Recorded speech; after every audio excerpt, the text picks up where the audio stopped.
But people can hear what we talk, right? Yes. Okay, 1 second. I had to delete Twitter because I thought I can just go. It needs a premium account. Cool. It's life.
Quite a start. You're muted.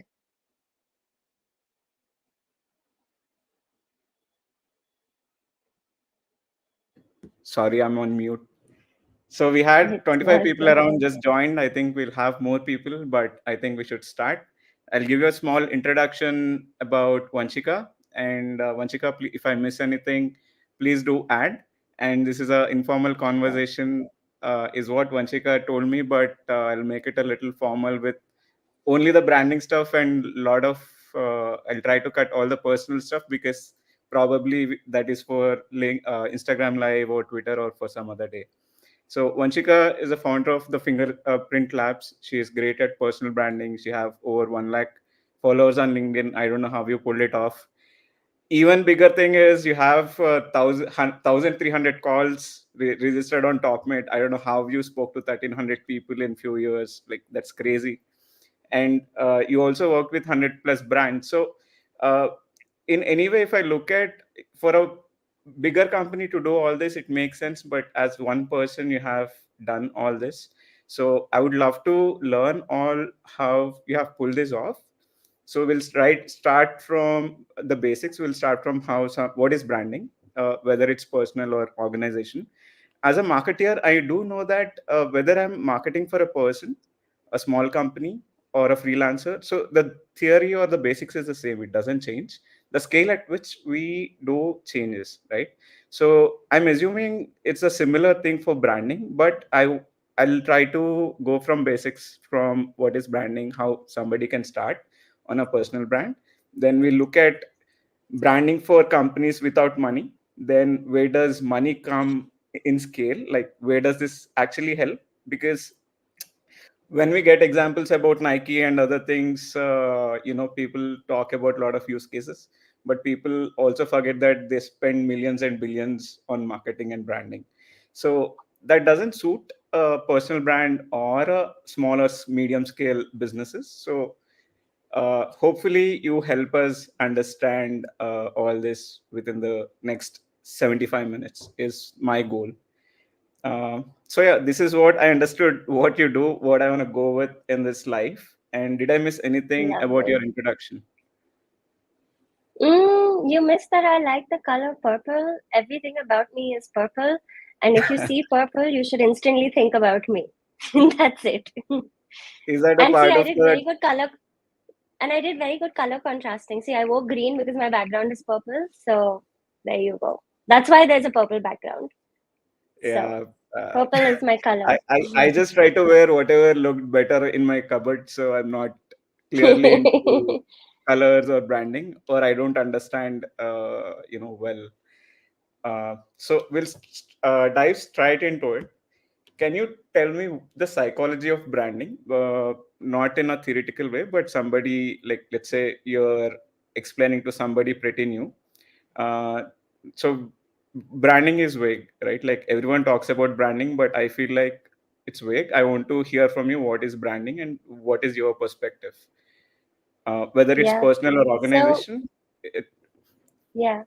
Either way, I mean, the rules of branding, irrespective of if you're doing it for your business or for yourself, right? The way that I think about it is branding is basically the method of you telling somebody what they should think about you and then what they should go and tell their friends. So I think it's all about like the domino effect, right? If you're building a good brand, you're having a good conversation, you're engaging the first person, be it if you're in a company or if you're doing it, by yourself.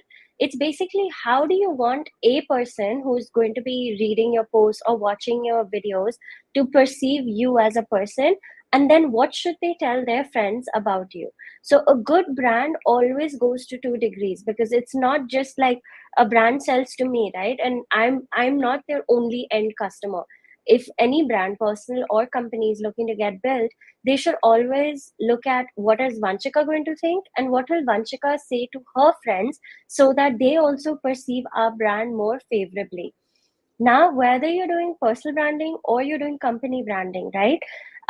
The fact remains that humans have a very short mind space and memory as of these days, right? Like, we're so overloaded.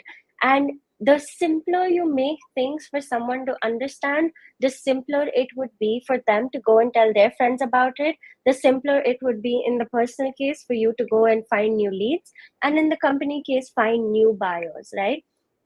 I think when you start thinking about it more than just, oh, what does Manoj think of me, and and then, expand to what do I want Manoj's friends to think of me, then you actually start building for the audience to make them understand what is like the core of, who you are, why do you do what you do, what is it that makes you special, right?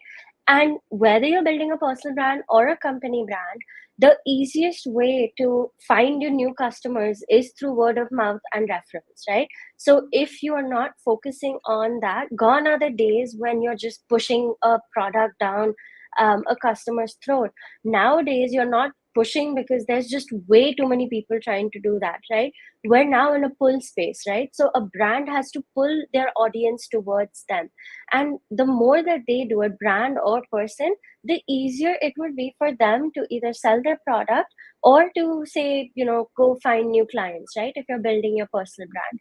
So the benefit of doing either of them, be it your personal brand or your company brand, is the trust factor that comes in, is the fact that, Vanchika is doing this live. I've seen Vanchika, I can hear Vanchika sharing insights, right?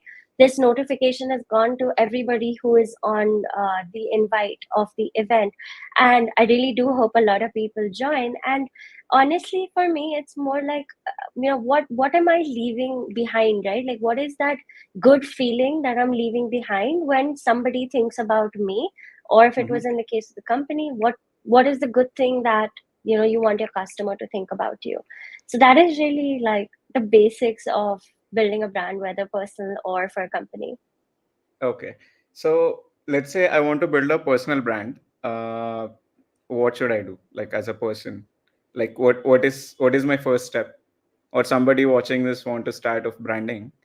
What is the first step? Like, should I think of a color like you have purple, or like I'll go with orange? That Does it comes start much there, or later. does it start somewhere else? No, that's much later. Um, Mhm. I think honestly, okay, when a lot of people, like a lot of founders that we work with, right, they come to me and they say, Vanchika, we want to build a personal brand, we're stuck, we don't know how to, XYZ, right? First thing I tell them is to sit down with a notebook. It's a very simple thing, right? There's no genius hack to it, right? What Okay. I tell them is to make a table. Like, for example, you have a x-axis table and then a y-axis table, right? Okay. So I tell them to basically on the top, write down 3 to 5 topics that they are passionate about, right? Okay. So, for example, for me, it is brand strategy. It's about therapy and mental well-being. For me, it's about me. I really don't do that pillar much, but talking about me, and it could be about sharing free resources or whatever, right? Whatever I want to talk about. What are the top Mhm. 5 kind of things that Vanshika is passionate about? Like I keep saying, the mind space is so limited that you can't have 20 things that you're talking about. It's better to find 3 to 5 things, right? Then what I would do is on the other axis, so now you have the top row, right? Now Mhm. under each of those, what I would go and do is actually write down like things that I want to talk about that particular topic about, right? So for example, say I'm talking about mental wellness, right? Then one of the things under that could be, when's the right time to get a therapist? Under that, it could also be like, for example, if I'm talking about mental well-being, I can talk about how little employees and agency owners think about their well-being, Mhm. because we're always sucked into doing what's right for our client and doing best, and we sacrifice so much, right? So that could become another topic. Then a third topic under mental well-being could be about taking conscious breaks, and how do you do it, and when should you do it, and how do you prevent burnout, right? So Mhm. basically, like everything that I think about that topic, right, I'll write down at least 5 to 10 things, right? Because if you're really passionate about something, you'll have enough to talk about it, right? Yeah. So when you do this, like on the top, if you have 3 to 5 headers of topics you like, and under, even if you curate a list of like say 7 to 10 topics, you've already got your post like at least started. Like you started thinking about what to write, right? Yeah. I'm a big advocate of doing whatever is time efficient. So if Mhm. you are someone who doesn't have too much time and you want to write a short post, I believe honestly writing should come to you as a habit. I don't think it ever works, right? To say like every Wednesday from 7 to 9, I'm going to sit down and write my LinkedIn post. I don't think that works. Um, Uh-huh.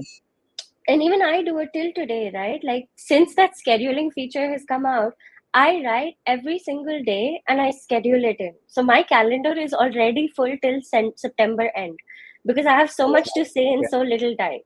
Yeah. So, whenever I feel like writing or I feel like I've learned something new about a topic that I'm passionate about, right? Uh-huh. Then what I do is I write the post at that time, because when it's not like writing happens when you want it to happen. Writing should happen naturally. And it's a very good habit to have in any case, in either case. So you should definitely try and write as much as you can when you can, and don't make it like forced into a box saying Wednesday from 7 to 9 I'm going to write. Instead, write when you feel like writing. And I think So that you're is step complete. one of. Go ahead. Go ahead. Sorry. And like I think writing and being consistent and having this framework ready, right? I mean, the more number of things that you put under each column, that's the number of posts you have, right? Or you Hmm. can even say like, I'm going to create a basic matrix and then use that matrix as the backbone to my content, right? That is Correct. one part.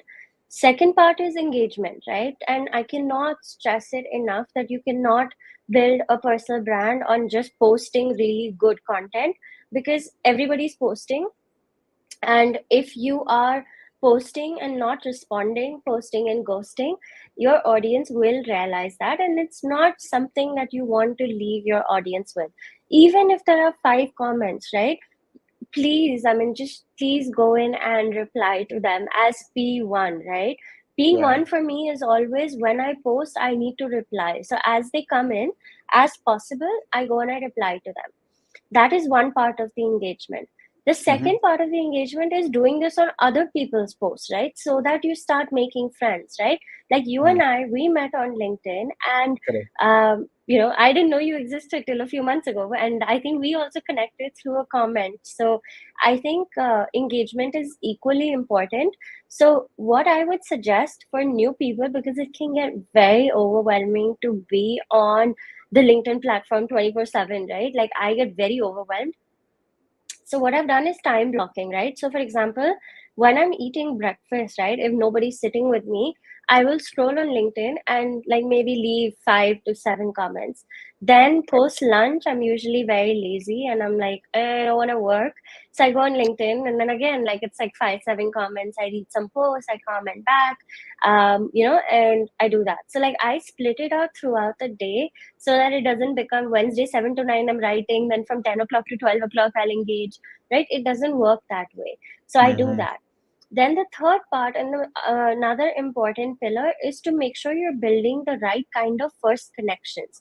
So as you post and you do the engagement part, the third part which you want to do is connect with the right kind of people who align with your mindset.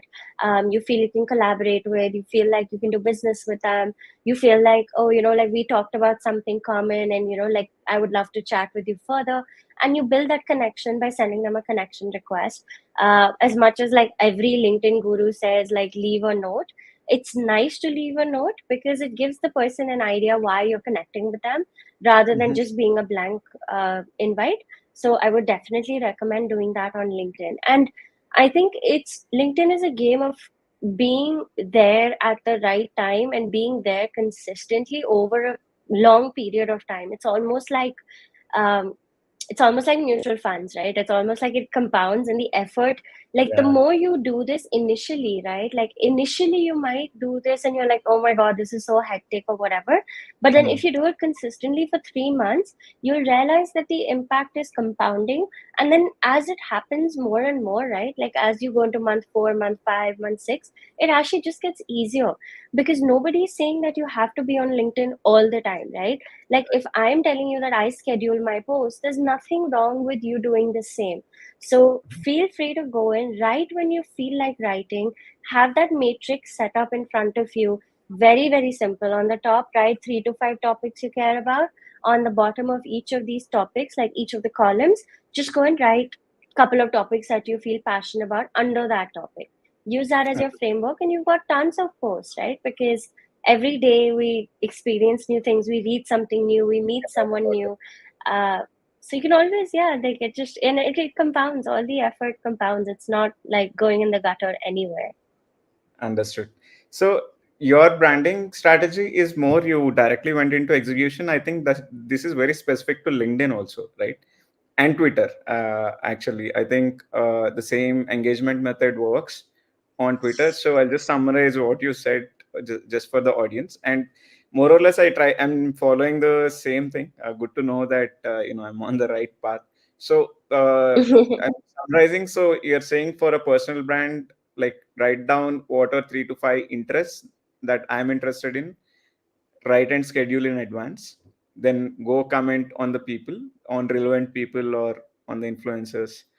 Then what else? Like then the third step is connecting to the right people and leaving a note. Connecting.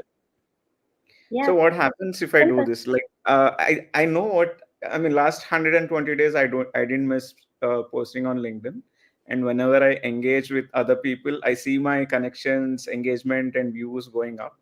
Otherwise, it goes down. So for a while, I'm like, I don't know what is happening. Random people are coming.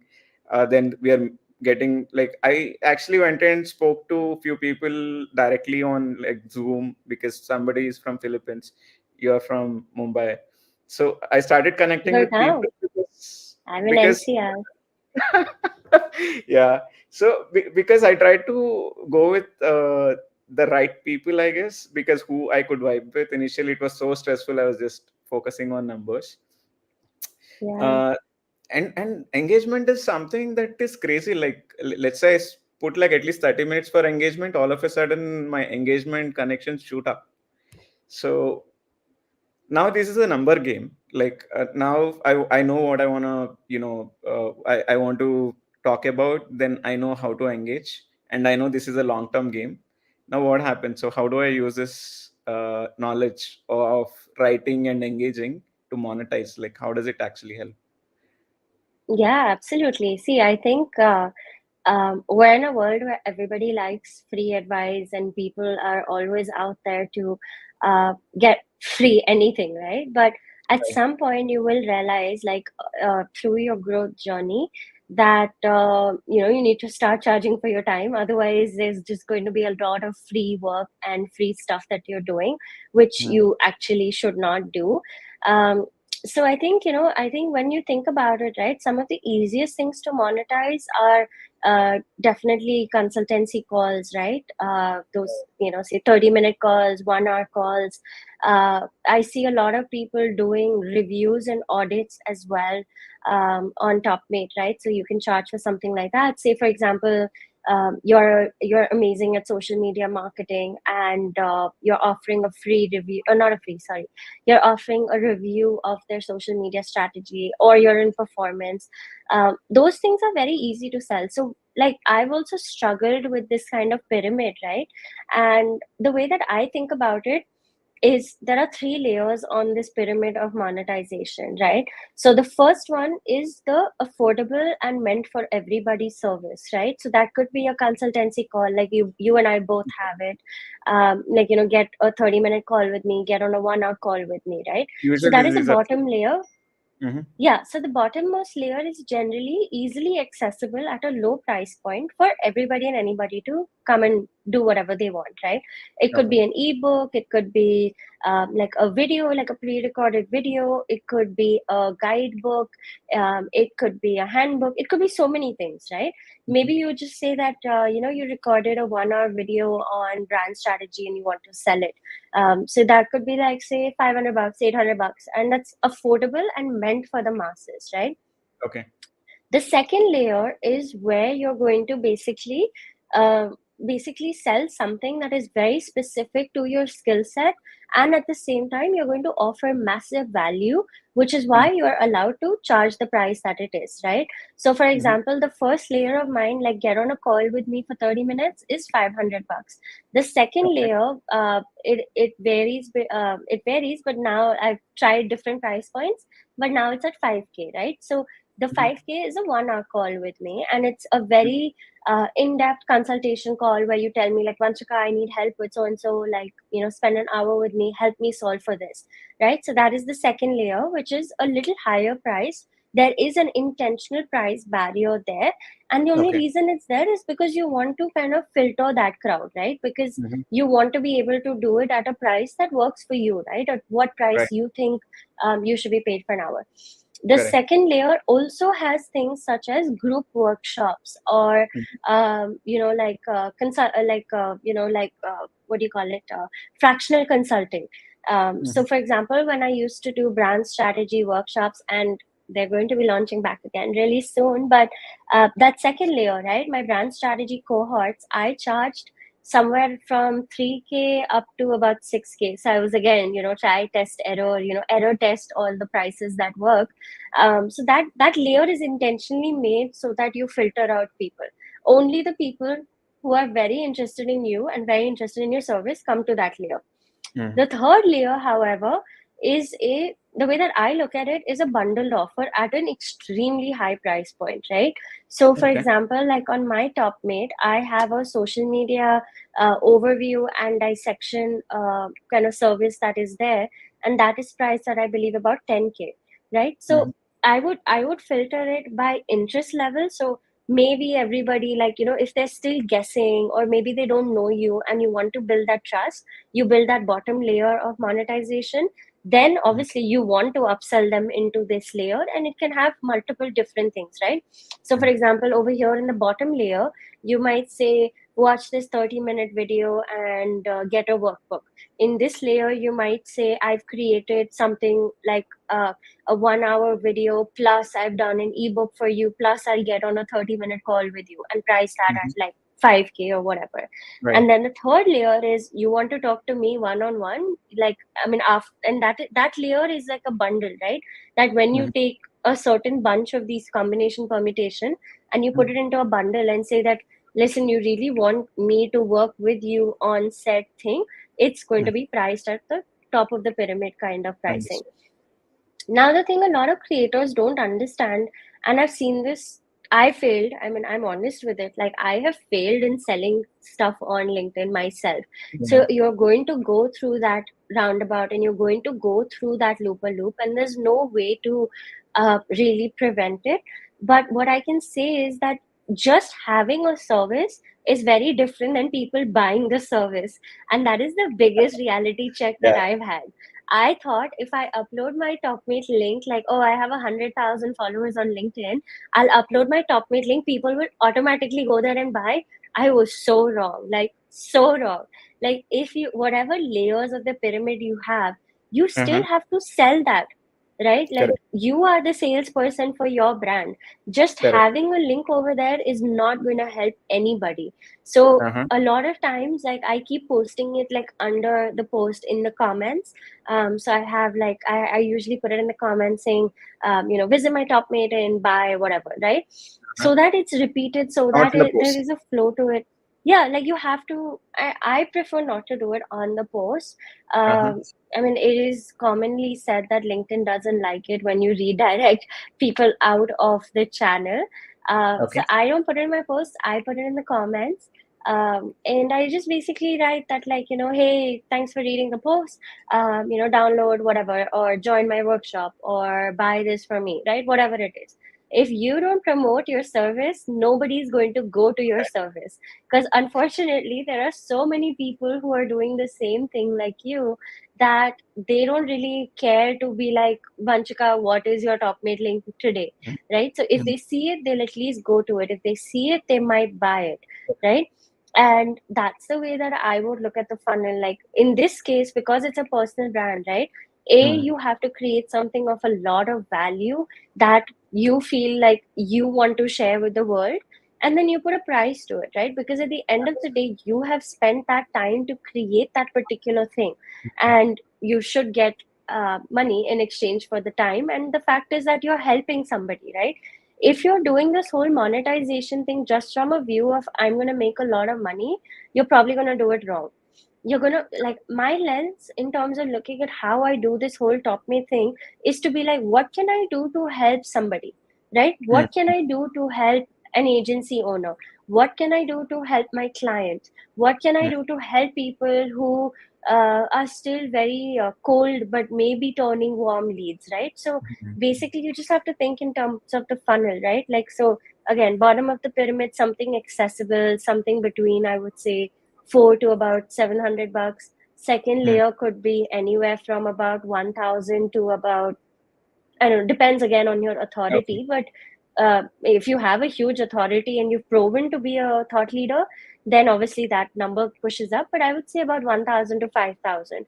And then the third Oh, layer is really the premium service, understood. um, which is a lot more time intensive. And it's, again, at the end of the day, it has to be helpful to whoever it is being created for, because Okay. it has to deliver value. Because the worst thing you can do is launch a service that you think you can get away with, that is mediocre quality, and get people to pay for it. Because if someone has paid for something, they are expecting that you put your heart, mind, and soul into it, right? Like, Mhm. I myself have paid creators for things and have gotten such terrible downloads, like guidebooks in Word docs, right? Like, at least please put it in Yeah. Canva and PDF it, right? Like, Right. literally no formatting kind of books, right? I've gotten that. I've gotten a template once from a creator, which was regarding content and how to create content charts. And Mhm. it looked very nice, but when I started using it, it was such a massive fail, right? So I've done that. Like, I've seen bad products being launched, which is why I think I also am a little afraid of launching new things, saying that, what if something breaks? What if something doesn't work? Like, this is going to be all my fault. True. So do it, be careful, be cognizant, do it to help people, and then make sure that what you're launching is actually helpful and is actually delivering value to whoever downloads it. Because if you're just doing it for the money, you're going to do it wrong. Like, bottom Correct. line is that. So think for So your audience, and that is really how you grow in the long term. So if I'm starting, or if somebody is starting their personal brand today, right? So and they have five things. So let's say for me, I love to talk about marketing. I love to talk about psychology, self help. Uh, I love to talk about mental health. Uh, so and also products and process, because I've been an entrepreneur in the past twice. So these are something very natural to me. Then I start writing about it. But at what point? Because it's a mix of topics, right? So I think when we talk about personal brand, we are also putting our flavor into it. Like for me, it is running, what I learned from it, or how somebody else can start off Hmm. into running. So there is a flavor to it, and that makes me unique, because nobody else can write what I write, what I experience, because it's a very personal thing. But in this, so what is a mix of personal and the professional? Like, let's say I do know about products and process, which means if somebody is coming for marketing, I can actually diagnose from end to end, like the product marketing, and I can actually see how where it is breaking. And if I'm writing about these two topics, and also personally two three, so at what time I should write personal, at what time I should write about marketing, at what time I should be selling, like, because let's say seven posts, like, if even if I'm doing 7 days a week, then I'm only talking about marketing 2 or 3 days a week, which is like 15 times. So should I sell in comments the 15 times, or should is there a frequency to it?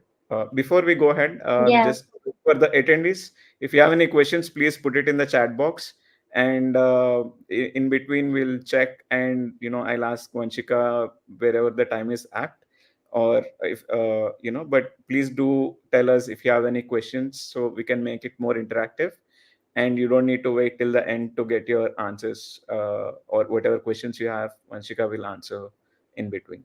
absolutely. Yeah. Yeah. Over to you. So the way that I look at it is, like, I think if you are just talking about work, you don't have personality. If you're Mhm. like in terms of, like, you're not building a relationship with the audience, right? Like, if you're all about, I'm just going to talk about marketing, right? Then we know nothing about you as a person, right? Right. So the way that I look at it is, for like, I post, I think, about 4 times a week on average. I Mhm. usually do like, either I do a three post and then one post personal, or I do a two and a two, right? And Okay. I think also when you're posting, it matters, right? So if you're posting it in the morning, right, like, unless it's a very impactful personal story, right? Nobody really wants to read that on a Monday at 8 o'clock, right? Or a Monday at 9 o'clock. So Yeah. Yeah. Monday morning, for example, they want to read about work, right? Like, they're new, they've just had the weekend, they're excited to get back to work. So I think when Absolutely. you post, what you post also matters, right? Like, I generally try and post personal things on a Thursday evening or a Saturday morning or a Sunday morning. Okay. There is a lot of experimentation. Like, I don't have the answer to what time works for what post, but I would say at least, like, put two and two together and think about what day, where are these people, what do they want to read, Mhm. and then, kind of load the system that way. Another really interesting thing, however, that I've heard from a lot of people, and it actually does work, is, for example, like, we're based in India, but you want to sell to US, right?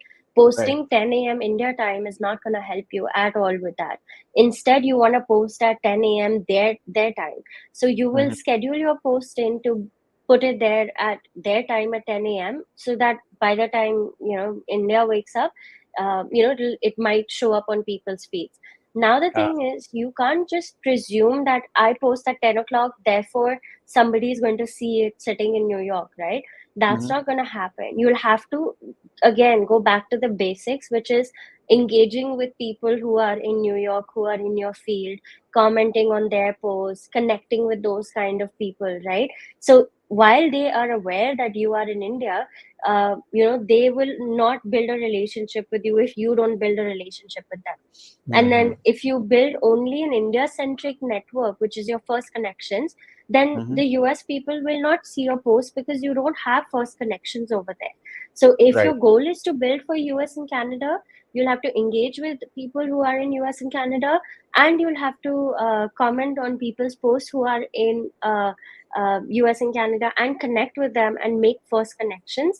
Because the way the LinkedIn algorithm works is that it shows it to a very small percentage of the audience who is active on the platform at that time.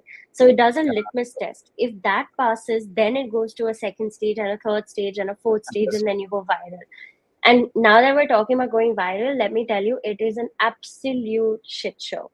Like, it is not fun to go viral if influencers are telling you go viral and find your Why? dream Why is client. that? I would It's love all a to go bunch of by. crap. I've gone viral a few times, and I'm like, dear God, please don't make me go viral. I'll tell you very, very simply. Like, you start getting comments which have no meaning and no depth and no, like, nothing. They're just basic comments, right? It'll be something as stupid as nice post, really interesting, congratulations, so happy to see you, right? All of that Okay. rubbish, which basically means person doesn't care. Anything It's a to it. very low involvement. Yeah. So you'll get a ton of that. Second thing is, you will get so many connection requests from random people, and you're like, why are you connecting with me? Like, Hmm. why do I have to sit and waste my time to hit the delete button on your connection request? So that is Okay. the second thing, right? Like, I am very particular about who I put in my first connections, because those are the people who I actively want them to see my post. I want them to engage. I want to make friends with them. I want to talk to them. I want to know about their dog, right? Like, when I make someone a first connection, like, I want to know their life. Like, I want to be their friend. I don't want to just be like a number, or like, oh, I connected with Vanchika. So So when like, you're talking, even when I connect with someone, uh-huh. Go ahead. Go ahead. so So like, even when I connect with someone, I still go ahead and I send them a message. So I'll send them, actually, if I can and I'm able to, I send them a voice note. And wow. so many times, like, I've heard that it's like, they're like, oh my God, Vanchika, I didn't expect that. Because there's nothing more personal than that, right? Correct. Forget a video. Nobody's gonna watch a video. But at least a voice note, if it's like a 30-second, or they will hear it. And it's a really good way to build a relationship with somebody. So I try to do that and at least build that relationship with someone who I connect with. Like, even today, right? Like, yesterday, a friend of mine posted a post where he tagged somebody on the post saying that this person does positioning and brand strategy. So I went Mm-hmm. to the person's profile and I realized that we were connected, but we'd never chatted for some odd Oh, reason. wow. So then I messaged him and I said, how is it possible that we've been connected for so long and at the same time we've not even chatted once? And he was like, I don't know, you tell me. And then we just started chit chatting, and then we exchanged company decks. And I don't know if that will turn into real money or business like tomorrow, but at least now I know that somebody does something similar to me. So, if I have a project that I can't take on, then at least I can pass it on to somebody. Yeah. I have his deck. Like, we've chit chatted a little bit. Because the worst scenario is when you go to reach out to somebody, asking them for help or advice or anything, and the chat Mm. box is empty. Like, that is the biggest, like, no, no, ever. Like, actually, this morning I was on Instagram and I had connected with a founder, and clearly, you know how our phones work, right? They're always listening to us. So I connected with this founder of this jewelry brand. Then I went and I Googled the brand out to check what brand it is and what they do. And I was like, oh my God, this brand is pretty cool. Wow. And this morning, when I went onto my Instagram, the first post was from that brand, right? Like, on my feed. I don't know if it was manipulatively there or it just happened to be there, if it was actually there, but that post showed up. So what I did was I sent a screenshot. Like, I took a screenshot, I sent it to the founder, and I was like, oh, what a beautiful morning, like, we just chatted, we just connected yesterday and you're on my feed already. And he replied saying, oh, that's so lovely, would love to have a chat with you. And I said, yeah, sure, why not? And I sent him my link. And like, that's how you build friends, and you build relations, and you build business, and you build so much more by just being an approachable person, right? And I Yeah. can't teach you this. Like, there is no guidebook to this. Like, It's just like if you were at an event, what would you do if somebody new who you didn't know comes up to you, right? Mm-hmm. You'd obviously go introduce yourself. You'd say, "Hey, I'm Vanchika. I'm the founder of TFL. We work with challenger brands." Whatever the pitch Right. is, right? And you would go ahead and do that. And same way, you have to do the same thing online. So very Mm-hmm. simple, easy to follow hacks. And I feel like it's about quality when we are connecting, because I did try with quantity and it didn't work. But I'm like, in fact, what I did is, to break that cycle, I just put 5 profiles on Notion. I said I'll only engage with these people for 5 days, get to know them, not just post. I just want to genuinely understand what they're trying to do. And I made like a couple of friends that week. In 3 months, I forgot who all I connected with, but this is like great. Like, when I see their posts, I know what they are doing. A couple of people I Yeah, kind of went ahead and texted, saying, "This is what you're talking about. I think this is better." So we had some conversation. So that was more meaningful. I felt even coming onto LinkedIn, it was exciting to start with. yeah, absolutely, 100%. So I think that's a good mini masterclass on LinkedIn branding and how to make money. Because you covered right from the topics why we have to put a personal flavor, then how to sell and how to connect and how to be genuine and approachable. I think that's a good stretch altogether. So let's say now we are moving from personal brand to organizations. So organizations, they don't, let's say they don't have hobbies like a person does. So when an organization is branding, what are we talking about? Like, are we talking about how they talk about? So again, how do they go about thinking about branding for a product? Let's say there is a water bottle, somebody is selling, or shoes, somebody is selling shoes. How does somebody think about branding? uh, what is the first step, and without money, what are the things they can do for branding? I think we'll Yeah, introduce the money part later, but before the money comes, what is that something they yeah. have to do? Yeah, absolutely. Um, every brand, I believe, in today's world has to begin with filling a gap that they know exists in the consumer's life, right? Now, when I say that, that's a very big statement because everybody has filled up their current needs or their current wants with some product or the other, right? Fortunately or unfortunately, we are in a very, very competitive market space. And Okay. it's not just like I want to buy a water bottle, like, okay, now do I want a glass bottle, aluminum, plastic, recycled fiber? There are all these like 200,000 options. It's Yeah. not as easy to buy anything anymore, right? But each product, irrespective of price and irrespective of what it does, is selling to a particular consumer set, right? So they're Mm-hmm. selling to a mindset, right? You don't sell to Vanchika. You sell to Vanchika who cares about fashion, or Vanchika who cares about looking good at work and wants power suits, or you're talking to Vanchika who is not a gym buff but likes to work out here and there and is conscious about her health but is not like 7 days at the gym, right? So you're talking to a mindset to fill that gap. Right now, irrespective of what product you do, your goal is to connect with the consumer in a way that it seems like the product naturally fits into their life, right? Mm-hmm. The easier it is for the consumer to imagine having that product in their day to day, the easier it would be for them to go and purchase it. Like the hesitation is what I'm saying. There won't be Okay. any hesitation. They'll be like, I saw this product on Amazon. I really like it. It fits my needs. It looks good. It's something that's created for me. Okay, let's go. Right. So, you have to talk to that mindset of the consumer as to what is the kind of person that I want to sell to. Right. Mm. And because it's getting more and more competitive to sell to people, and the second problem is also the price stratification, right? India is a great example of how to sell something at 100, 200, 500, 550, 600, 675, 7, 725, right? There is so much of price stratification that has happened. It is insane, right? And Right. in that price stratification, even if you say, I want to spend 200 bucks, right? You'll still find 300 products.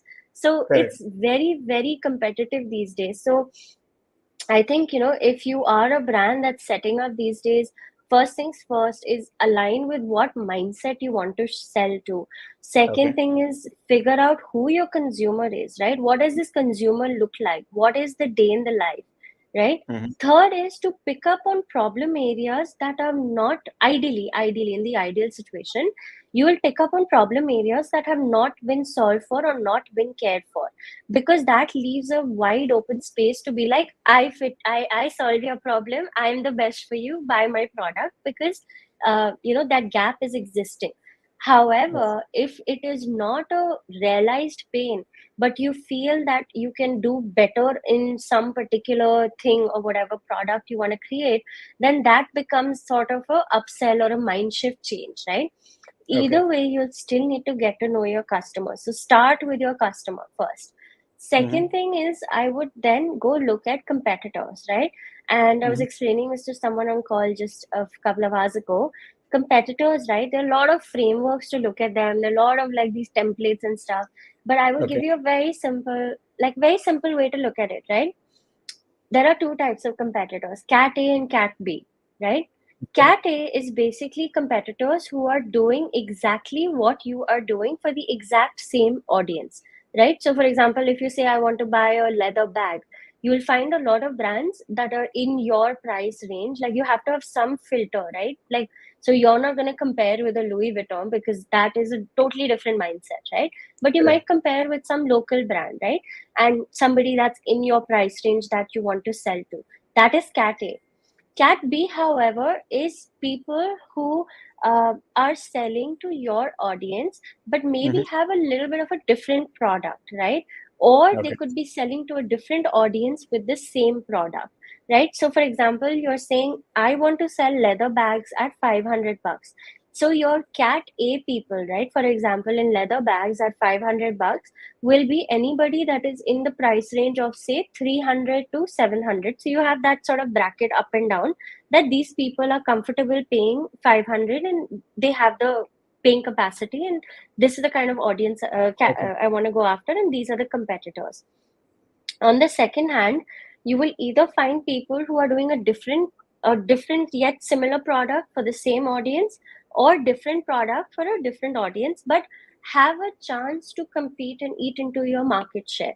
So those Mm-hmm. people are more looked at from a view of what are they doing, so that I'm aware of what they're doing, and if there is a chance that they would come in my market segment. If not, that's cool, but at least you're aware of them.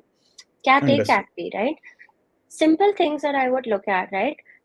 What is the core message that they're trying to say, right? And Mm-hmm. again, this is not something that will be written big and bold on a website. You will have to read the website. You can go look at their YouTube, their social media links.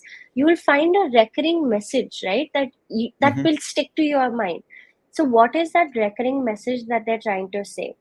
Next thing is, when you're looking at these competitors, I would look at what kind of products do they have, what makes them different, right? Mm-hmm. Third thing is, I would go read reviews, because everybody can put up a beautiful website and a great Amazon listing, but proof of the product success is in the reviews. So, as Okay. a brand strategist, I would definitely go read those reviews and give it Mm-hmm. a rating on a scale of say 1 to 5, where you're like, okay, the reviews are all great and like everybody loves the product, it's a 5. If it's average, you put it at a 3. Next thing I Understood. would do is go ahead and look at what are their messaging pillars, right? How Mm-hmm. are they marketing their brand, right? What are the things that they are saying? Who could possibly be their customer, right? So, for example, like if you're taking like a water bottle, are they talking about the fact that it is plastic free? Are they talking about the fact that it is travel friendly?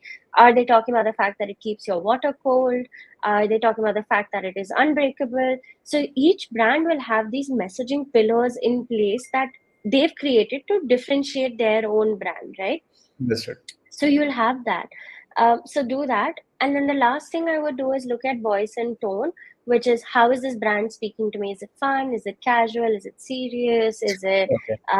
Is it very formal? Like whatever the voice and tone is, right? Obviously, you will need to do a bit of research on the company as well, which is okay. How big is the company, right? Mm-hmm. You can't compete with like a Birla or an Ambani, right? Like, so if they've released a brand that has a bag at 500 bucks, they don't really like, they're not, I mean, they're in your range, but then you can't compete with them, right? Like in terms of how many social media posts are they doing, what does their YouTube look like, Yeah, yeah, you yeah. can't even compete, So right? So get a what should sense we of do? reality.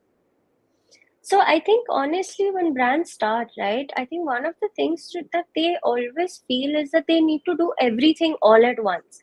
You Hmm. don't need to do everything all at once. You need to be smarter about doing the things that lead you to the maximum ROI, and the things that will give you access to the maximum amount of customers, right?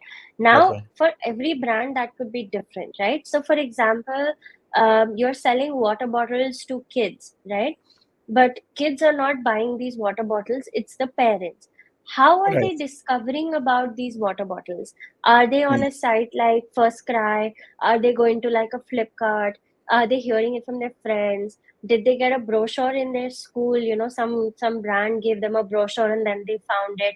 How are they finding out about it, right? Figure Hmm. out what is their first touch strategy and focus on that, right? If you're doing water bottles and you're telling me now I'm going to start a podcast for parents on how to parent better, it's going to be a Yeah. waste of time, right? And if you tell me I'm going to build a YouTube and talk about kids who are going to school and share their journeys, great for brand building, won't get you customers. If you tell Understood. me like I'm going to talk on Instagram about how important it is to um, make sure that the bottles that your kids are taking to school are plastic free and raise awareness about that, I'll be like, Mhm. great, that is going to help you to build awareness and it's a good channel. Go for it, build it, because you'll find your customers on Instagram and all of that. Understood. However, like nowadays there are just so many channels that everybody is getting caught up in doing everything all at once. And I think for new brands, honestly, like getting involved in different communities, doing collaborative giveaways and stuff like that is massive, right? Like I've This seen a for bunch D2C of different brands. collabs. Any brand can do a collab. I mean, like, say for example, you have a SaaS product and you Mhm. know a tool that is say an invoicing, like say for example your tool is a CRM and you know an invoicing tool. Maybe you both can collab and do a, like, hey, we're selling this bundle to you at X amount, right? So Mhm. that theory works either if you're doing tech or you're doing D2C, right?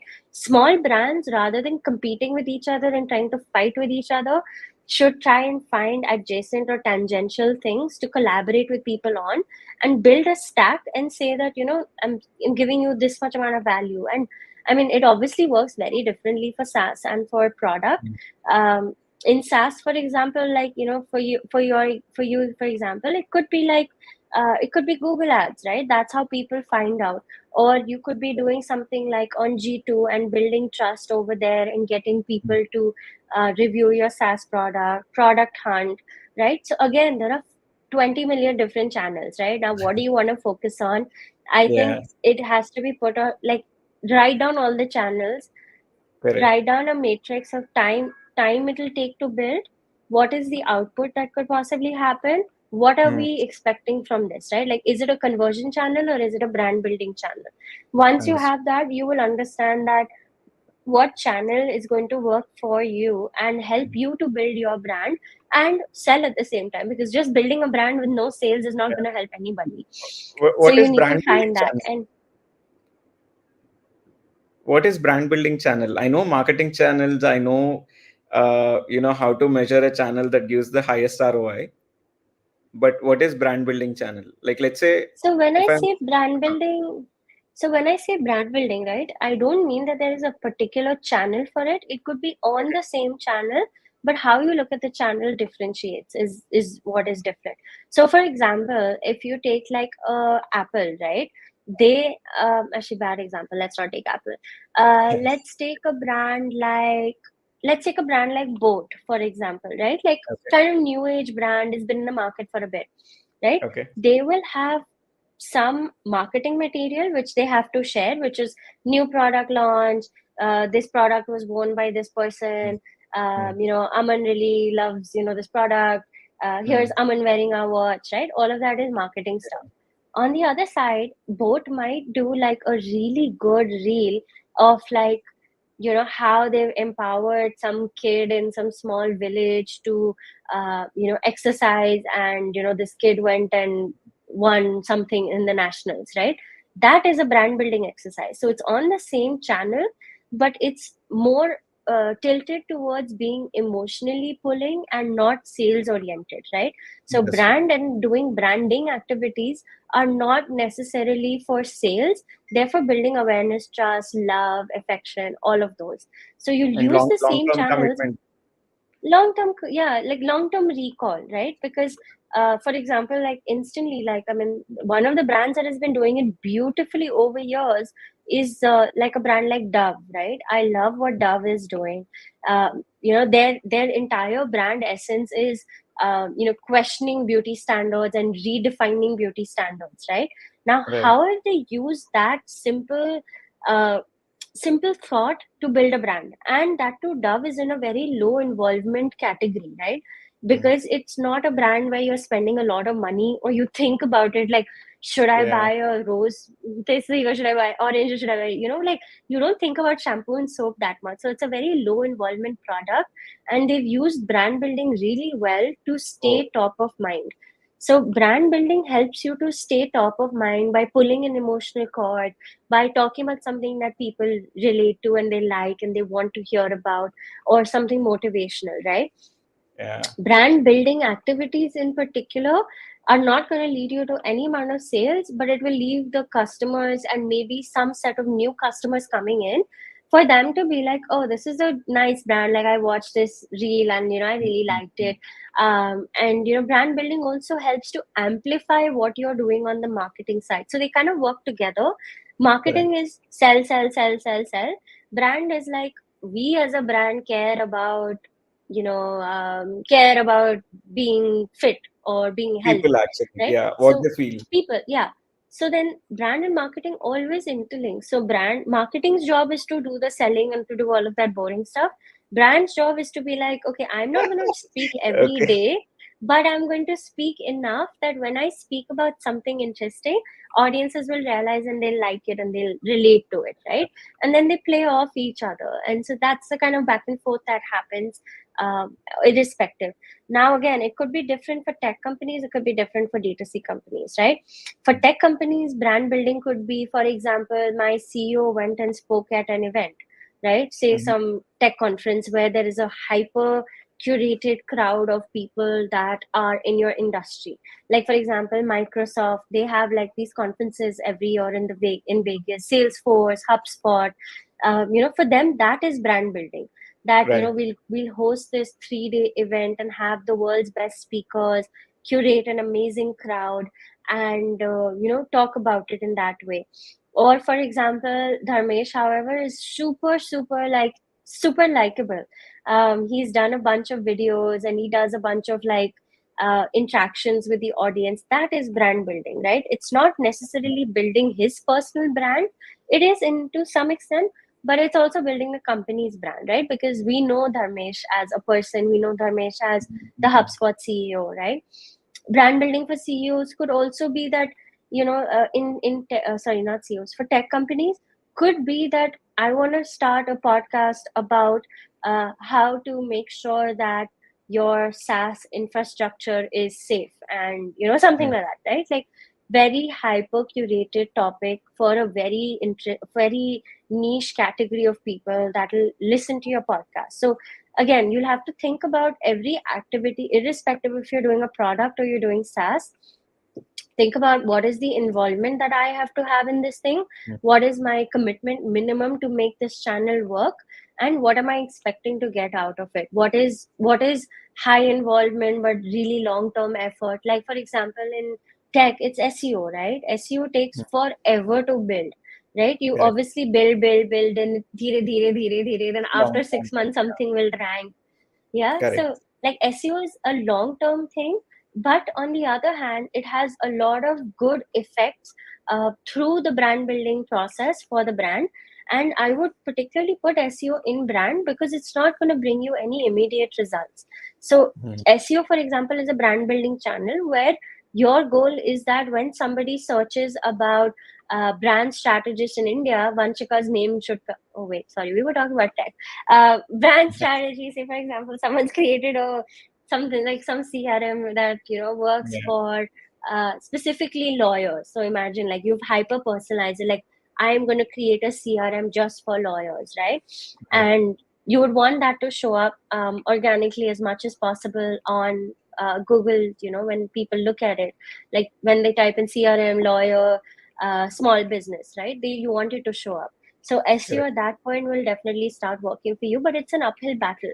So it is high involvement, high time intensity, because you need to post a blog every single day or at least Correct. every 2 days. And Correct. in terms of time and resources, it's very time taking, but it does prove to have a lot of better results in the longer term.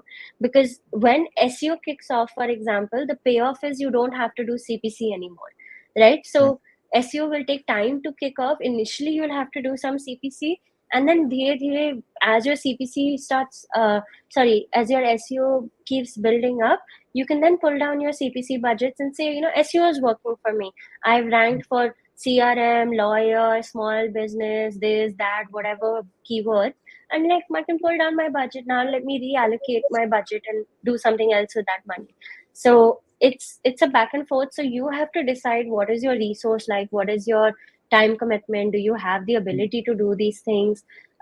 If yes, then how much of what do you want to do? And then I think the game is execution, right? Because Yeah. sitting here I can tell you that do this, do this, do this, do this, but then the game is in execution, right? How well are you able to execute all of these at scale consistently, right? Correct. You can't just be like SU I'll do for 3 months, then I'll do YouTube for 3 months, then I'll do this at 3 months. It doesn't work like that.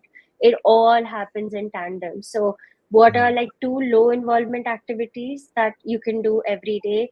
What are two medium and maybe one high involvement and high ROI kind of an activity? So for example, like create an Instagram account if you're a product company, like you're a D2C, creating a post and thinking of a post is very low involvement, I would think, because now we've got plenty of tools and tricks and tips, and it's not rocket science to think about a post these days, right? So that is a low involvement thing. It's like maybe a 1 hour job, like think of an idea, put a creative, write a comment, figure out hashtags. Like it's not longer than a 1 hour thing, right? Correct. However, at the same time, if it's like your medium involvement thing that you put in that bucket is record a 30-minute video and upload it on YouTube about the founder journey, for example, then Mhm. that is something that you'll have to really think about, right? So you might think Monday, Tuesday I'll think about it, script it, Wednesday and Thursday I'll shoot and edit it, Friday I'll publish it, and then you have to do it every single week in repeat. And then like a very you might pick up another activity which is high involvement and high ROI in the long term. And so basically, you just have to kind of balance and keep adjusting. And it's always a back and forth of So I'll just where are your summarize. goals, what metrics, and how are you getting to those metrics? I'll come to that metrics in a minute. I'll just summarize what you have told for brands. So just so we know that we are not missing the thread anywhere. So first is understanding the customers. I'm assuming this is by talking to customers, looking at how they're using the products. The second thing is looking at the competitors, what competitors are doing, and where we are standing. And also when we are looking at competitors, looking at what they're speaking while not speaking or directly speaking, like what are they standing for and where we are. And third one is what is the things we want to stand for and talking about it. Fourth one is looking at platforms where we can start these talk about these brand pillars consistently and the recall. Fifth one is looking at marketing and branding is two different things, because marketing is more about CAC and how much I'm putting in money, how much I'm getting out, but brand is more about the long term recall, where I'm talking about, after 1 year, how does somebody feel about me? It's more right brain than the left brain. Like Yeah. how a brand makes me feel. If I go to Zudia, how do I feel? Or if I'm going to some other big brand, how does it make me feel? Uh, Yep. and what else? What is the sixth point or seventh point? I forgot. We are The six. the last one is, sorry. The before that is you're talking about execution. which platforms, and Yes. long term. And the last one is the metrics. So Yeah. how do we measure ROI and brand? metrics. So I think a lot of times, right, the metrics are a little hard to define in brand because brand is a long-term play, right? So you might want to look at things such as, okay, like if I'm doing this branding activity, what are Right. the outcomes? What am I feeling? What are my goals, right? And Mhm. for example, in a brand activity, for example, you might say that my goal is not number of followers on my social media, my goal is number of shares, right? That is the ultimate thing. So you'll have Okay. to adjust your KPIs based on the activity that you are doing, right? For Okay. example, a tech CEO goes and speaks at a conference. Your KPI of that would be how many people reached out to us for an inquiry, right? Mhm. So it's not always as straightforward as it looks, and that's also something that I get stuck in a lot of times. Is I can't give you a strategy and be like, now you're ready to get your first 10,000 customers, because I can give you the strategy on what to do, but it takes time to kind of execute everything, figure out the rhythm, and then what are you measuring it for, right? That Mhm. is the bigger thing, right? Like, why am I measuring what my YouTube channel is doing, right? Am I measuring it because I want to check, is my KPI for this reach the most amount of countries? Or is my KPI that, if you're a creator, your KPI would be how can I monetize this, right? So Correct. in each case, right, depending on what channel it is, what is your goal, what do you want to do on that channel, how do you want to build brand on that channel, then you measure the regular stuff, right? And honestly, I think with analytics, there's a lot of analysis paralysis that happens, and you need to get out of analysis paralysis. Make sure you just literally, like I tell everybody this, measure what matters.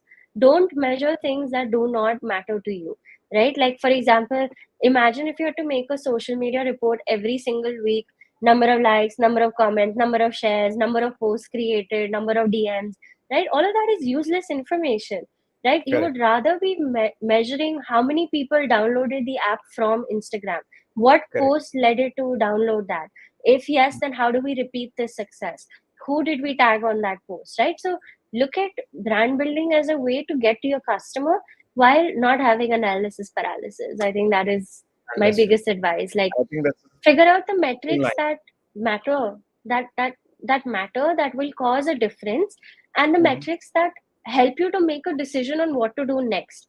Just Understood. measuring it doesn't matter. It needs to help you to make your next decision, right? Like if you're Mm. measuring, say, social media, for example, is it going to help direct your next week's social media content based on what you've seen work this week, right? If you put your lens on that way compared to just measuring everything and anything, you'll actually have a much better insight into why am I even measuring, what am I measuring, right? Understood. So measure what matters, I think, is marketer's Yeah. dilemma. Now what matters defines differentiates per company, but it's not rocket science. Understood. I think the beautiful thing that I love throughout the conversation is you didn't go into technical, but you're talking a lot of basics where it sounds like common sense, but probably 90% of people miss it because they didn't think about it. Like maybe they had a wrong image of branding altogether. I think whoever watches this video probably will humbles them to the basics and start right Thank from there. you. And I Yeah, feel like that's a good win for this whole LinkedIn life, because I think I'm you glad. have been on point on how Yeah. somebody can build a personal brand and also as an organization without money, right? Like because branding we think about very big things, but I think it starts from foundations, Yeah. as simple as understanding the customer, where you stand in the market, and other things, right? So what is the role of money in this? Does it only bring scale for already what is decided you want to build as a brand, or does something else also? So I think with money, right, you will have like if you're bootstrapped for one, right, you might not be able to spend as much or even a little bit on performance marketing. But at the same time, right, every other competitor of yours is doing it, right? So Mhm. performance, affiliates, influencers, right, if they not barter deals, those things obviously matter, and they help to amplify what you're already doing. So I think if you're not on a budget, I mean, if you are on a budget, focus on doing a few things, doing it well, doing it consistently. When you do have money, focus on doing all of that for sure. But then figure out, where can I spend money to amplify my messages, or where do I spend money to blow up the top of the funnel, or where do I spend money to help people to convert and buy my product, right? And when I Mm. say spend money, I don't just mean performance. It could be, say, setting up like a tool like a Klaviyo or a Interact or something like that, right? Where the person who has left their cart, maybe you can send them a message, right? All of that costs money, right? It's not free. Yeah, So you can maybe send them a message saying, your cart is missing you. Please go back and buy your product, and yeah, send that yeah. reminder. But that reminder also costs money. It's not free. Correct. So these are the things that you can invest money in and build brand through the funnel. Because I think when you think of brand building and building an iconic brand, what you're Mhm. also thinking about at the same time is, how can I do one thing better for my customer today that my competitor is not doing, right? For example, can I make sure that 7 days after the package has reached them, they will get a call from my team asking them if the package was okay, did they like the product, did they use the product? And actually, this is true. I've had Thrive. So Thrive is a hair care brand. They Mhm. actually call you after you buy the product, I think after about 7 to 10 days, and then Mhm. after a month, to check if the product is working and if you've liked the product. And that's one of the very few brands that has done it, actually. And it really helps to build a lot of love and a lot of good feeling about the brand, right? Like, because I probably in my bathroom have close to like 50 brands, and not Yeah, one of them has called me to ask, like, did you use the product, did you like the yeah, product, are you ready to order again, right? So brand, there's no straight one way to build brand at all, right? Like, yeah. again, figure out on what works for your customer. Where do Correct. you need to spend the money to help you to build the relationship, build empathy, build love, build recall, and then figure out where you want to spend the money according to that. Awesome. So again, I'll just check with audience. If you guys have any questions, please ask in the chat. Happy So to answer. meanwhile, I have my last question for you. What is next for Vanshika? uh, what is next? I think right now I'm just focused on getting really figuring out. No, I mean, let me rephrase. Right now, I'm really focused on um, getting high quality leads that value my time and that want to work with me and work on higher intent projects. So that is one. I'm definitely like changing a lot of things in my personal brand as well, and the way that I present TFL. Second thing is, we do have a team per se, but I do want to get in a couple of senior people to work on building TFL with me, which Mhm. would be really nice. And third thing is more vacations in 2025. I Wow. promised I would, every year I promise myself I'll take more holidays, and then it Uh-huh. never happens. So Okay. more vacations intentionally set up on my calendar beforehand, so that I know I have to take a vacation and I take that vacation. I would love to see you taking more vacations. In fact, I'm so happy when people are taking breaks because I love to take it myself. I think people like us, like few people work intensely, then need a lot of break, then work intensely, lot of break. I think that's a good Yeah. strategy to build with. Sounds Yeah. great. I think, Everybody needs a refresh. yeah, yeah, yeah. I do wish you luck with you finding that high quality partners for TFL. And Thank I hope you. you take like at least 6 months of vacation and earn a lot of money. That That would be ideal. Oh my God. Like all of these influencers and people on LinkedIn going like, I went on a vacation and I sat by a pool and I had a realization and I suddenly closed like a 6 crore client. I'm just like, I wish it that could be me, but like it's just not, and it's I just think so it became fake. a So cliche now at this point. it's become so cliche. Yeah. If you go on vacation, you don't have to tell anybody. PSA for everybody. You can Yeah. take a vacation and tell nobody. That is the beauty True, of vacations. true. True. I think it became a thing like they want to say my product is on automation. It works for you. It's easy to sell where it's the Alex Hormozy formula, right? Like you put less effort, but like you get a lot of outcome. So people are naturally Yeah, attracted, and just a picture is a picture, right? Like nobody knows how many years it took for them to get there, and they yeah. only talk about. Uh, Oh, there are a lot of comments on LinkedIn. Oh shit, they're not showing up. I'm so sorry. I was wondering why there are no I comments. just checked LinkedIn and it was showing up over there. Okay, I think I'll just write it. Ask you directly. Yeah. So sorry, guys. We were wondering why there are no comments coming here on Streamyard. So Shafali Chanda. Okay, she's asking when are we getting the brand workshops again? When are we getting the brand workshops? I am planning to start them in January. So stay tuned. It has been on my mind. I really wanted to do it and I want to do more of it. And Mhm. it's starting in January. I have a plan in place and I'll keep you guys updated. Make sure you follow me and you are part of my community because I have a really fun community of about 600 people in brand, marketing, strategy, and we banter all day. And they usually get access to my stuff first. So you should definitely join.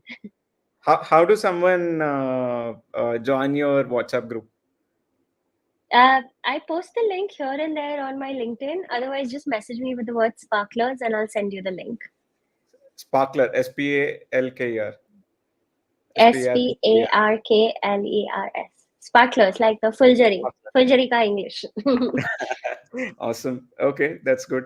Yes. Uh, You can just DM me and I'll how do I'll you send think you the link. about branding for a B2B service brand in content? Suchita Champak is asking. So, if you're a B2B brand in content and you want to build brand for yourself, right? A, this market is really crowded. B, Mhm. I think if you think from a brand perspective, like you want to build your brand, I think what you're going to have to do is figure out what does the customer need for like 365 days. Try and bundle it and be the one-stop shop for people to kind of help them to get their goals done.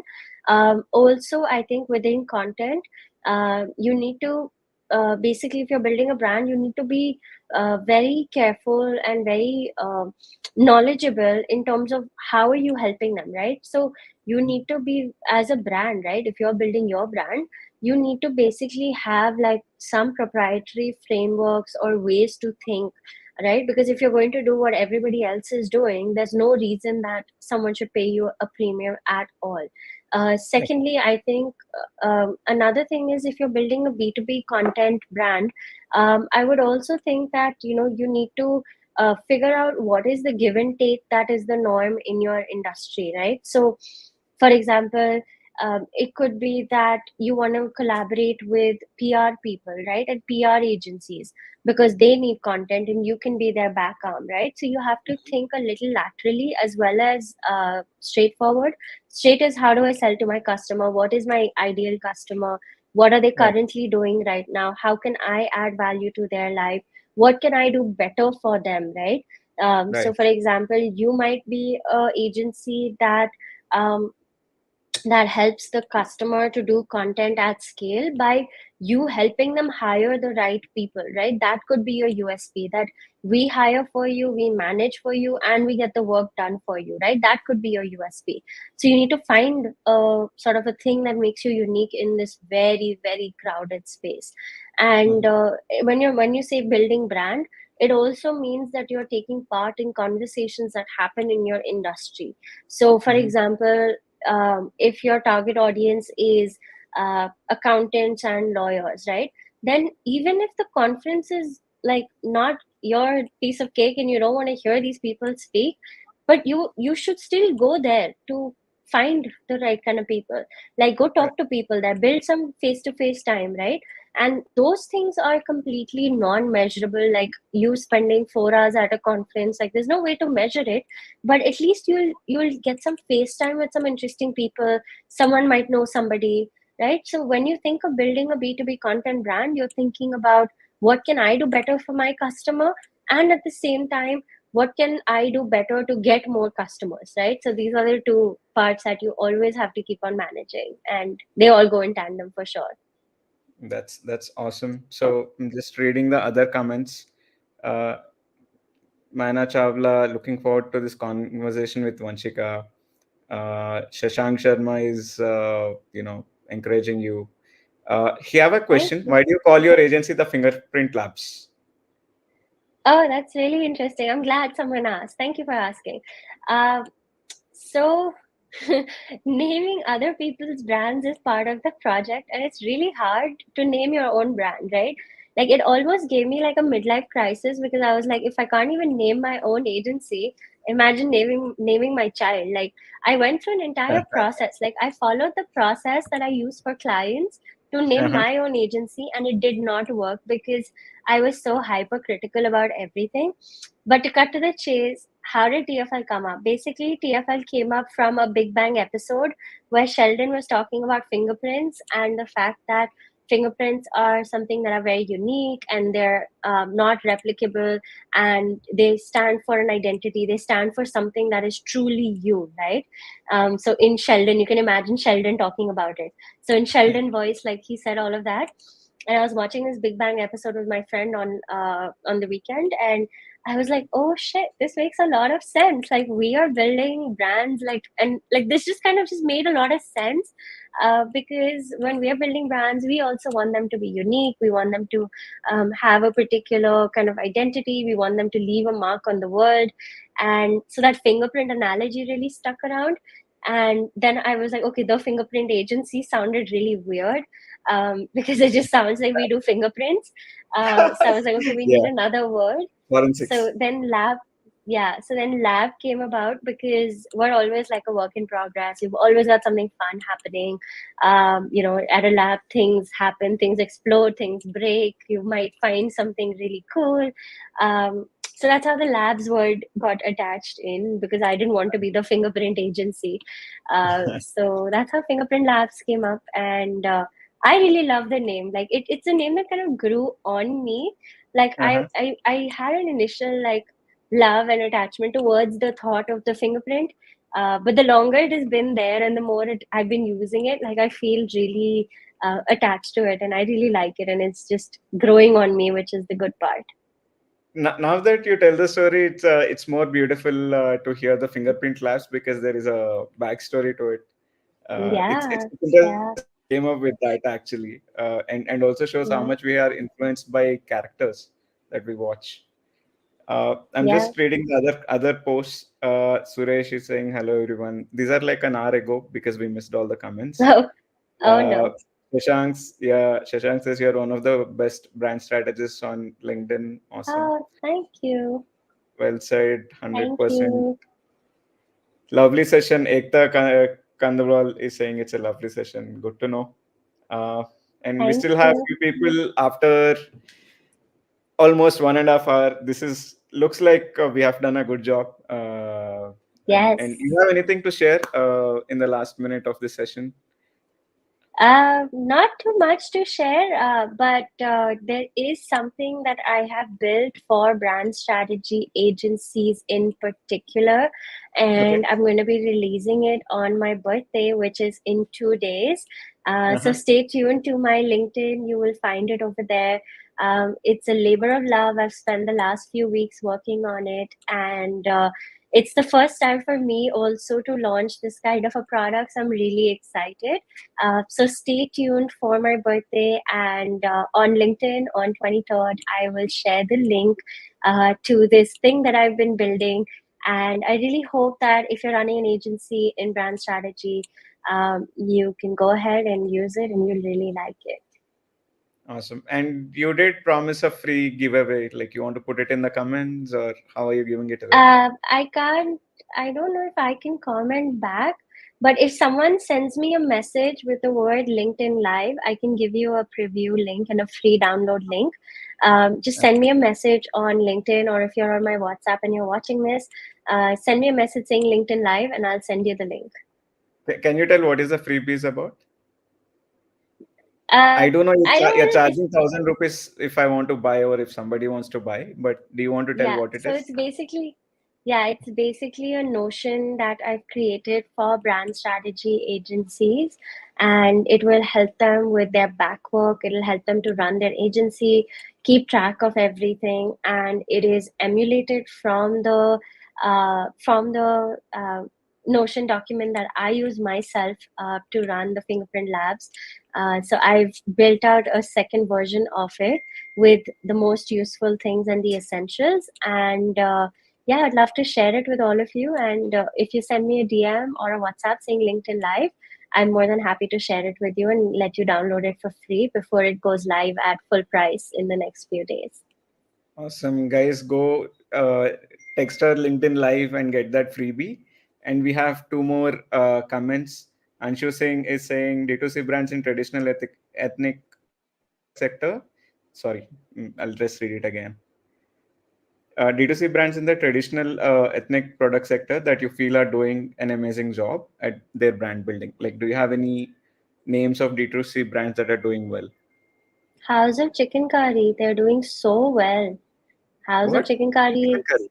you said D2C, you said D2C Yeah, brand, right? An yeah, yeah. ethnic one. What is the name?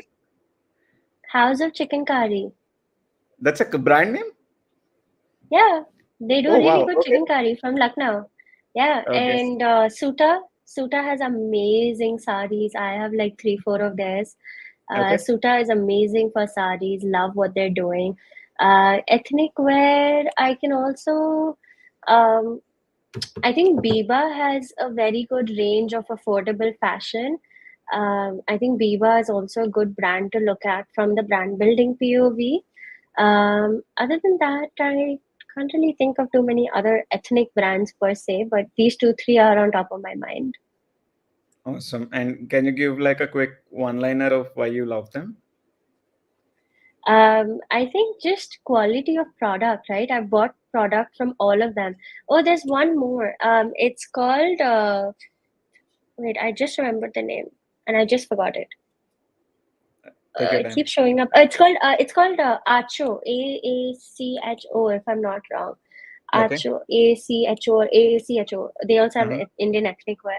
I think what I really like about these brands is that they are really focused on giving the Indian consumer value for their money and really good quality stuff, right? And Mhm. I think the price points and all are also very well structured and very well created.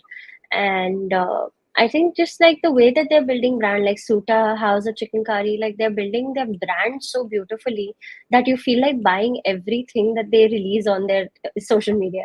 You just literally feel like I need to buy every single thing that they have. And Awesome. so yeah, they have a very That's good that's brand building strategy. that's good to know. Maina is saying West Side. I think she likes the brand. Yeah, And will Westside has nice stuff. yeah. Anvil Pandey is saying it's a great and very insightful session. Thank you so much Thank you. for that. So, Vanshi, thank you so much for being on LinkedIn Live. I'm glad. It's been great. I think I personally got a lot of value learning from you, and I do hope everyone did. And thanks for being very approachable. I wasn't sure if you'll do the LinkedIn Live, but you're kind enough to See, come. this is And what happens when you reach out to people and have conversations. We're not going to bite, we're going to be friends. And I want to make friends. So if anyone who's watching this and wants a friend, please reach out to me. I'm always ready to be the friend. yeah, this is the second time I'm talking to you, and I think we have spoken a lot already. Even before the Yes, call, I think you're one of the most friendliest person I approached. I'm Uh, glad. Yay for brand building. eh, Yay. okay, At thank least you I've so built much, my brand and properly. So you tell people that I'm a friendly person. So that's good. That word I'll keep you'll telling stick that around with. to everyone I meet. Yes. Sounds good. Awesome. Sounds Thank you, good. Thank you guys, so for much for coming. hosting me. It was so much fun to be here. Thank you so much. And everyone who has watched, thank you so much. And yeah, looking forward to hearing back from all of you. If you've been around and watched this session till now, please take a screenshot, share it, tell us what you learned, and tag I both of didn't us. take the Nothing better screenshot. than that. Okay. Nothing better than that. Yeah, we would love that, and also leave some comments in the chat, or in the comment Yes. section if you are checking this on LinkedIn. We'd love to know your feedback. And this is my second LinkedIn live, and I'll be planning to do more, mostly in the growth space. I love talking about personal growth and company growth. Like, how do I make more money? How do I have more time? These are like the two interests. So all the sessions I do will revolve around this, for personal, for organizations, both. Uh, Great. Thanks everyone for being here. Thanks, Vanshika, again. No Love problem. to I'm see you around glad. again. Yes, for sure. Take care. Thank you. Bye. Bye, Bye. Vanshika. Bye, everyone. Bye.